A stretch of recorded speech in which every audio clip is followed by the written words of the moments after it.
তিস্তা সহ বাংলাদেশের বিভিন্ন নদীর ব্যবস্থাপনায় সহযোগিতার আশ্বাস দিয়েছে চীন। প্রধানমন্ত্রী তারেক রহমানের সঙ্গে চীনের পানি সম্পদ মন্ত্রী লি উইওয়িং এর বৈঠকে এই আশ্বাসের দেন দেশটির পানি সম্পদ মন্ত্রী। দিনের স্থানীয় সময় দুপুর 12টায় বেইজিংয়ের রাষ্ট্রীয় অতিথি ভবনে এই বৈঠক অনুষ্ঠিত হয়। বৈঠকে তিস্তা মহাপরিকল্পনা সহ বাংলাদেশের বিভিন্ন নদী ব্যবস্থাপনা, বন্যা ঝুঁকি মোকাবেলা, নদী খনন, নদী ভাঙন রোধ, সেচ ও নৌ নেভিগেশন উন্নয়নে দুই দেশের সহযোগিতা বাড়ানোর বিষয়ে ঐকমত্য হয়। চীনা মন্ত্রী এ খাতে একসাথে কাজ করার আগ্রহ প্রকাশ করেন এবং গবেষণা, প্রশিক্ষণ ও প্রাতিষ্ঠানিক সক্ষমতা বৃদ্ধিতে সহযোগিতার আগ্রহ প্রকাশ করেন।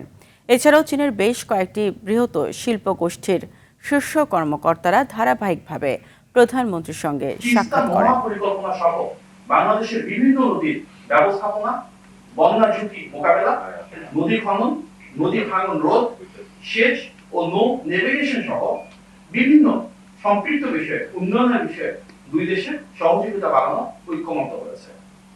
চীনা পানি সম্পদ মন্ত্রী এই খাতে একসাথে কাজ করার আগ্রহ প্রকাশ করেছেন এবং গবেষণা, প্রশিক্ষণ ও প্রাতিষ্ঠানিক সক্ষমতা বৃদ্ধিতে বাংলাদেশকে সহযোগিতা করবার আগ্রহ দেখিয়েছেন।